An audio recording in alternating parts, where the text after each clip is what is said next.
Ma tahtsin teiega jagada ka enda hommikusöögi retsepti. See võtab nii vähe aega ning ma hakkan valmistama ahju köögivilju koos värske feta salatiga. Aeg on väikeseks raamatusoovituse nurgakeseks ja minu arvates see on raamat, mida igaüks peaks läbi lugema. Ma tahaks teha ühte banaani shake'i.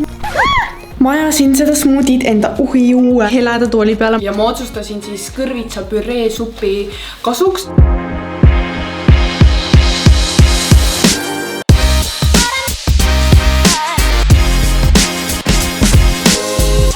Hei, siin on Viki. Tänane vlog on päev minu elustiilis ning ma arvan, seda võib nimetada isegi lockdown editioniks, sest me kõik oleme siin praegu kodudes. Kuigi ma ütlen ausalt, et minu päevategevused või rutiinid ei ole kuidagi erinevad sellest, kui meil ei ole neid piiranguid, sest ma nagunii töötan kogu aeg kodus ja isegi piirangute väliselt ei toimu, kuhu mul oleks väga minna. Seega ma siin hakkangi just hommikust sööma ja ma tahtsin teiega jagada ka enda hommikusöögi retsepti, sellepärast et tänane video tegelikult valmibki siis Eestimaa Looduse Fondi toidukampaania raames ning ma jagan teiega kõiki enda toidukordi ning kuidas ma neid valmistan ja selle kampaania hashtag on Eat for Change ehk siis valisingi sellised retseptid, mis oleksid võimalikult planeedisõbralikud ja see kampaania on Euroopa Liidu poolt rahastatud ning nagu ma varasemalt mainisin, siis ma tahan jagada ka muid tegevusi, et see oleks ainult nagu toidule keskendunud video, et see on ikkagi päev minu elus vlog, seega kui teid toit nii palju võib-olla ei huvita, siis ärge veel välja klikige. Ma loodan, et teil on ikkagi põnev vaadata. Mida ma siis hommikusöögiks söön on must tee, kaerapiima ja meega, nagu ikka te teate, et ma armastan enda teesid. Ning siia kõrvale ma tegin toorpudru. Põhimõtteliselt eile õhtul ma siis segasin kausis kokku ühe banaani, mis oli hästi küps juba, sest oli väga lihtne purustada.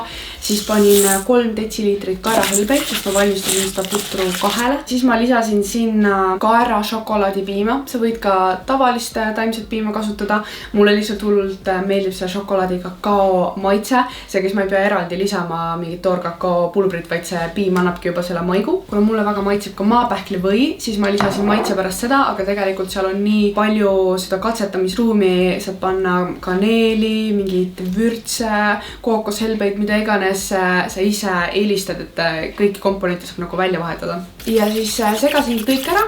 Piima panin ka pigem rohkel, sest mulle meeldib, kui ta on mahlane, sest nagunii ta veel imendub kõik sisse. Ja veel chia seemneid lisasin ka.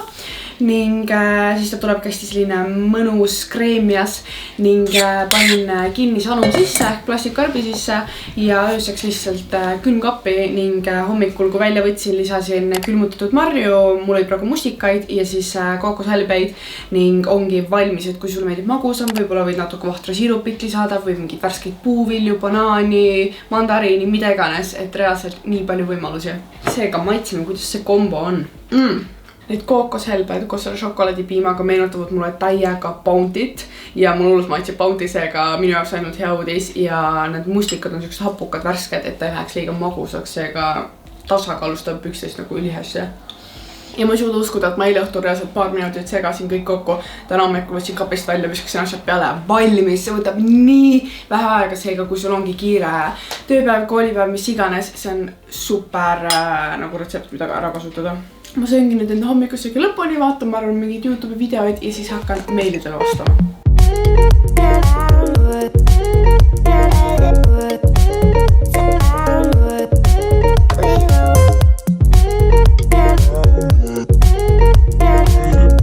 Sain just thumbnaili tehtud ning video ka schedule-itud, et see läheb täna õhtul ülesse.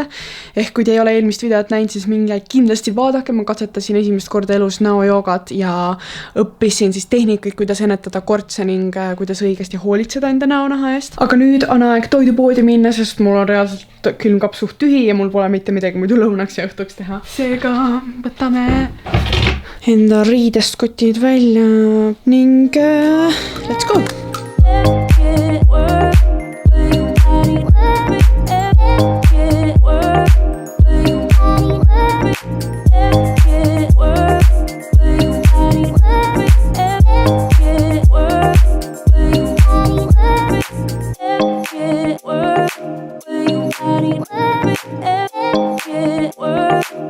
Kätte on jõudnud lõunasöögi aeg, nagu te näete, mul on juba põll ees käed pestud, asjad valmis ning ma hakkan valmistama ahju köögivilju koos värske feta salatiga. Ahjus ma teen hetkel bataati, sellepärast et see on lihtsalt minu enda lemmik ja kui me tahame nüüd olla võimalikult planeedisõbralik, siis kõige parem variant oleks osta mahedaid Eesti enda köögivilju, aga kuna praegu on talveperiood, siis ainukesed asjad, mis ma poest leidsin, olid kartul ja porgand, mis on Eestis toodetud ja mu ema teeb hästi tihti õhtuks kartulit, seega sellepärast mulle meeldibki ise lõunaks bataati teha, et nagu mingit vaheldust ja ma ei söö sooja porgandit, seega sellepärast ma pidin praegu bataadiga otsustama, mis küll ei ole Eestist, aga kuna kogu mu lõunasöök on taimne, siis see on juba väga hea. Aga kui te tahate, te võite siia kõrvale muidugi ka liha teha, see on lihtsalt mu enda isiklik maitseenistus, aga kui te kasutate liha, siis kõige parem variant ongi, kui see on mahe või rohumaadelt ja samamoodi Eestist pärit. Et need on sellised väiksed asjad, mida nagu igapäevaselt silmas pidada või jälgida. Pigem väike kogus liha ja suur kogus siis köögivilju, juurvilju. Praegu ma hakingi siis bataadi kuubikuteks. Ma teen ühe suure bataadi, sest ma teen lõunasööki hetkel 2. Kui teed üksi, siis võib-olla pool bataati, ma arvan, piisab. Ja ma proovin need kuubikud hakkida võimalikult sama suured, selleks, et need küpseksid ka sama kaua. Et kui mõni on väga suur ja paks, teine hästi õhuke ja pisike, siis need väiksed võivad ära kõrbeda ja suured jäävad tooreks, seega see on hästi oluline. Seejärel, kui kõik on hakitud, siis ma kasutan oliiviõli ja panen ohtralt tunda järgi, et kõik saaks ilusti kokku. Mu lemmik maitsestamisviis on paprika maitseainega, sest minu arvates see sobib nii hästi bataadile ja just suitsutatud paprika. Mul on ostetud mega suur top, sest ma kasutan seda nii palju ja seda ma panen ka päris julgelt, sest mulle lihtsalt meeldib, kui see on tugevalt maitsestatud ja seda on palju ja siis segan lusikaga ära. Ja kui teha muid juurvilju, näiteks suvikõrvitsad, lillkapsas, kartulporgand, mis iganes, siis ma samamoodi soovitaksin ära hakkida, oliiviõliga kokku teha ja siis lihtsalt soola, pipra või mis iganes sinu lemmikmaitseainud on, nendega maitsestada, ära segada ja samamoodi ahjuplaadile visata. Ja siis lihtsalt ahjuplaadile ja ma üritan need võimalikult laiali jagada, et mida rohkem õhuruumi jääb, seda krõbedamaks nad lähevad, et mulle meeldib, kui on krõbe. Nii, ja nüüd siis 200 kraadi juures ahju 20–25 minutiks, olenevalt siis ahjust ja kui paksud su need tükid on. Samal ajal kui bataat ahjus on, ma hakkan juba tegema fetajuustus salatit, sest see on ülihea aja ära kasutus, lõpuks siis on kõik samal ajal valmis. Ning kuna mul on suhteliselt laisk, siis ma isegi ei viitsi neid kuhugi kaussi kokku panna, ära segada, vaid ma hakin asjad ära, panen otsa taldrikule valmis. Ja mida siis vaja on kurk, kirstomatid, avokaado. Ma teen siia väikese vahe seletava klipi, sest ma sain just uut informatsiooni enda koostööpartnerilt, et tuleb välja, et avokaado ei olegi kõige keskkonnasõbralikum köögivili, kuna selle kasvatamiseks kasutatakse väga palju vett. Ehk minu soovitus oleks see lihtsalt retseptist välja võtta, sellepärast et originaalis avokaado ei olegi fetasalatis ning see on täiesti okei, kui te seda lihtsalt ei kasuta. Punane sibul ning fetajuust. Selle brändi oma minu kõige lemmikum ja soovitan 10/10.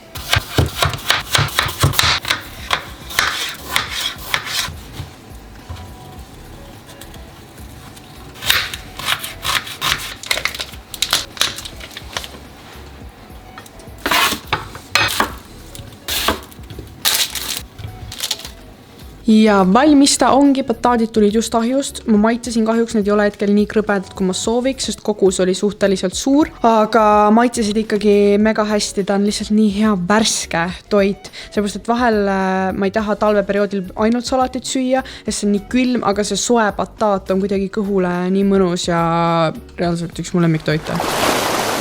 Aeg on väikeseks raamatusoovituse nurgakeseks, sest ma avastasin, et ma ei ole mega ammu teiega ühtegi raamatusoovitust jaganud ja põhjuseks on see, et viimasel ajal ma olen tegelikult lugenud palju rohkem ilukirjandust ja see on nii isiklik, kui see maitse on kõigil nii erinev, ehk sellepärast ma ei ole seal nii palju soovitusi jaganud, aga viimati ma lugesin läbi ühe eestlase kirjutatud eneseabi raamatu ja ma jagan seda sellepärast, et ma arvan, et sellest on teil mega palju kasu ja minu arvates see on raamat, mida igaüks peaks läbi lugema. Selle nimi on siis 12 asja, mida koolis ei õpetatud, aga mida kõik peaksid teadma ning autor on Roland Tako, eestlane. Aga minu arvates seda raamatut lugedes sa ei saa aru, et see on eestlase kirjutatud, sest see on tõesti nii informatiivne, huvitav lugemine ja kasulik lihtsalt. Ning need 12 teemat, mida ta siin raamatus katab, siis on kutsumus ja kirg, finantsid ja investeerimine, ettevõtlus, eneseväljendus ja avalik esinemine, juhtimine, energia, produktiivsus, eesmärgid, motivatsioon, mõju, spirituaalsus ja suhted. Ma arvan, et vähemalt üks teema kõnetas sind ning tegelikult need ongi kõik üliolulised aspektid, mille kohta ta on teinud mega head kokkuvõtted, ehk ta on iga selle valdkonna kohta ise juurde õppinud, lugenud ja siis ta jagabki nii enda kogemusi kui ka neid olulisi mingeid õppetunde või kokkuvõtteid, mis ta näiteks teistest raamatutest või koolitustest on saanud, ehk kokkuvõttes see säästab sulle nii palju aega, et sa ei pea iga valdkonna jaoks tegema ise mingit suurt uuringut, vaid tema on selle ära teinud ja teinud siia nagu selle kokkuvõtte, pannud kõige olulisemad asjad kokku ning minu arust peaaegu et igas peatükis ta jagas veel lisaks videokoolituse linke, mis nad on ise koostanud, kus on veel rohkem materjali, millele saad tasuta ligipääsu, ehk ostes selle raamatu saad ligipääsu nii paljule uuele informatsioonile veel lisaks. Ja näiteks üks minu lemmik peatükk oli see eneseväljenduse avalik esinemine, sest see on just see valdkond, millega mina igapäevaselt kõige rohkem kokku puutun ja tunnen, et seal mul on veel palju arenguruumi, sest ma käin oma enda koolitusi andmas, aga ma ei ole kunagi päriselt õppinud esinemist. Seega mul oli ülipõnev seda lugeda ja näiteks paar uut asja, mis ma siit endaga kaasa võtsin, mille peale ma absoluutselt varem ei mõelnud, oli, et esinemise alguses esita 2 kaasavat küsimust, et publik kohe haaraks tähelepanu, hakkaks kaasa mõtlema, mis on minu arvates mega hea tähelepanek. Ja siis teine oli see tunnusta ja täna osalejaid, et nad tunneksid, et nende aeg on väärtustatud ja ma olin mingi, wow! Ma arvan, et kui ma publikus istuks, ma tunneks ennast küll palju paremini, kui see esineja mind tänaks, aga ma olin mingi, need nipid ma võtan endaga kindlasti kaasa. Ja tegelikult mul on ka sooduskood, et kui teil tekkis huvi ja tahate saada -47% soodustust, et muidu see raamat maksab 18,90, aga minu sooduskoodiga te saate vaid 10 euroga selle raamatu ja see ei ole üldse pikk lugemine, see on nagu mingi 200 lehekülge, läheb nii kiirelt. Seega, kui te kasutate sooduskoodi Victoria Edu Akadeemia kodulehel, saate selle 10 euroga, ma jätan selle lingi alla ning head lugemist! Nii, ma arvan, et on aeg väikeseks vahesnäkiks, seega ma tahaks teha ühte banaani shake'i. Ma panin hommikul banaanid külma, ma loodan, et nad on ära külmunud. No, siuke pooleldi. Mul siin karbis vist on natuke vanemad, äkki siin all on külmemad. Ma proovin nendega. Ja šokolaadipiim! See retsept on reaalselt nii lihtne, et sa panedki külmutatud banaani ja siis minu uus viimase aja lemmikavastus on see Oatly šokolaadikaerapiim. See on esimene taimne piim, mis mulle maitseb ka paljalt lihtsalt niisama juua ja see on nagu külm kakao, seega reaalselt maailma kõige parem asi üldse ning kaerapiim on taimsetest piimadest ka kõige keskkonnasõbralikum.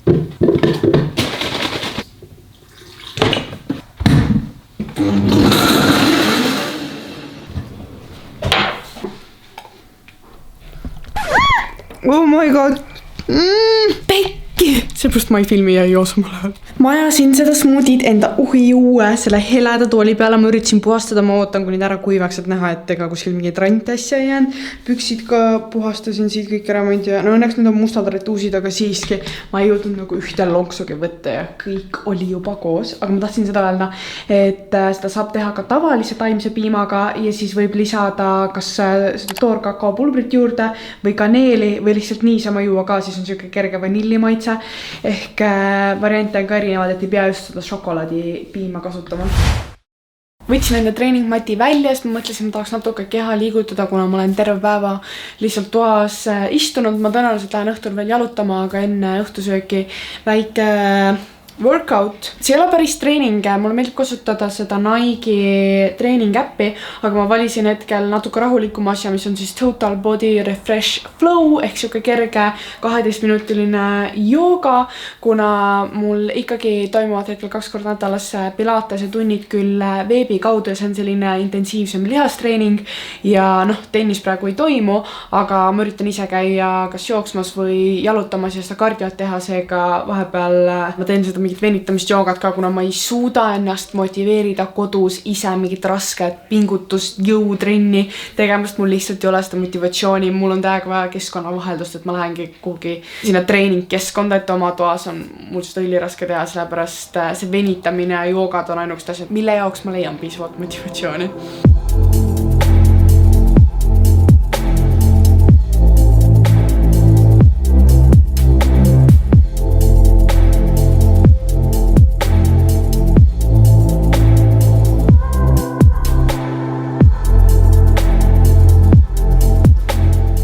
Nii, on kätte jõudnud õhtusöögi aeg ja ma otsustasin siis kõrvitsa püreesupi kasuks, sellepärast et kui ma olin väike, siis püreesupid tundusid alati ülikeerulised, aga tegelikult need on mega maitsvad ja mega lihtsad ning ma olen paar korda varem juba teinud ning ma näitan teile ka, et tegelikult pole siin mitte midagi karta ja püreesupp on minu arust ülihea viis ka välja vahetada enda tavaline liha mingi toidukord taimsega, et sellise mõtteviisiga peakski lähenema, et proovida võib-olla üks toidukord päevas vahetada siis taimse vastu, kui muidu tarbid kogu aeg liha.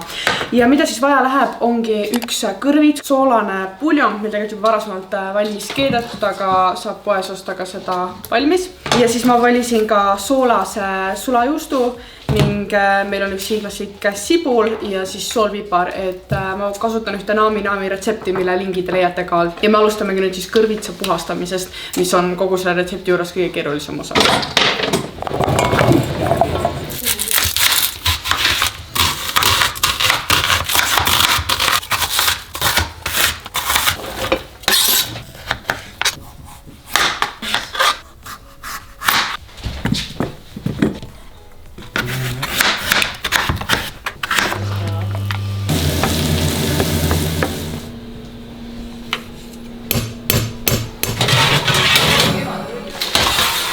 Ja selline on siis lõpp-produkt, panin siia peale veel seemneid ja pipart, et igaüks saab ise maitsestada oma supi, siis ei pannud soolapipart, see on ülimõnusa moheda maitsega, et igaüks saab enda eelistuse järgi teha.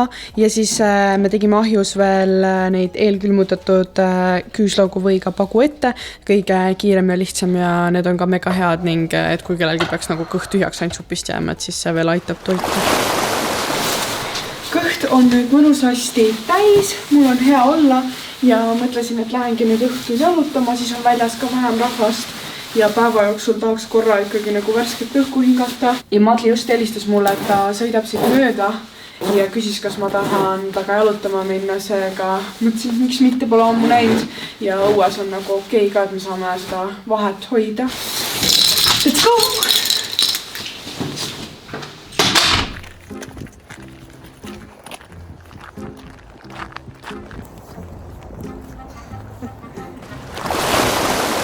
Kuna päev hakkab lõpule jõudma, siis ma mõtlesin, et teeme väikse kokkuvõtte tänastest toidukordadest. Hommikusöögiks oli siis toorpuder ja ma ütlen ausalt, et ma olin ära unustanud, kui hea ja toitev see oli. Pluss muidugi imelihtne valmistada ning ma kindlasti tahan seda nüüd rohkem igapäevaselt kasutama hakata. Lõunasöögi osast juba teate, siin üks mu lemmikuid läbi aegade ning õhtusöögiks siis püreesuppi juures oligi kõige aeganõudvam see koore puhastamine. Mul kulus selleks just mingi pool tundi, sest mul oli 2 kõrvitsat, kuna ma tegin kogu perele süüa. Ehk see on asi, millega tasub arvestada ning kui sul läheb kergelt kõht tühjaks, siis ongi hea, kui sa võtad saia leiba sinna kõrvale, aga kui õhtul seda viimase asjana süüa tahad nagu lähiajal magama minna, siis ma arvan, et ainult sellest supist piisab, ongi selline hea kerge. Ma kordan ka üle kõige olulisemad põhimõtted, mida jälgida, kui sa üritad keskkonnasõbralikult toituda. Number 1, rohkem värsket ja taimsed ning vähem loomsed, sest eestlased üleüldiselt tarbivad päris palju loomseid tooteid ja mitte isegi ainult liha, vaid ka näiteks piimatooteid. Teine asi, kui sa ostad liha, siis eelista pigem mahedat või rohemaadelt ning ka liha, mis on kasvatatud siin lähedal, näiteks Eestis, mitte kuskil ülikaugel. Ja kolmandaks, mitmekesisem toit on üleüldiselt planeedisõbralikum. Sa võid näiteks jälgida põhimõtet, et sul oleks alati taldrikul 5 eri värvi toitu. Ja muideks, selle kampaania raames on hetkel käimas ka kodukokkamise võistlus, ehk kui sa jälgidki neid soovitusi, mis ma just andsin, ja valmistad ise mõne keskkonnasõbraliku roa kodus, siis tee sellest pilti ja jaga seda Facebookis või Instagramis ning kasuta hashtag'e keskkonnakokk ja Eat for Change ning kuni 4. aprillini läheb kõigi osalejate vahel loosi 6 korda 30 euroseid kinkekaarte siis restoranidesse, mis valmistavad jätkusuutlikke hõrgutisi või rohevalik.ee kodulehele, kus sa saad ise toiduaineid välja valida.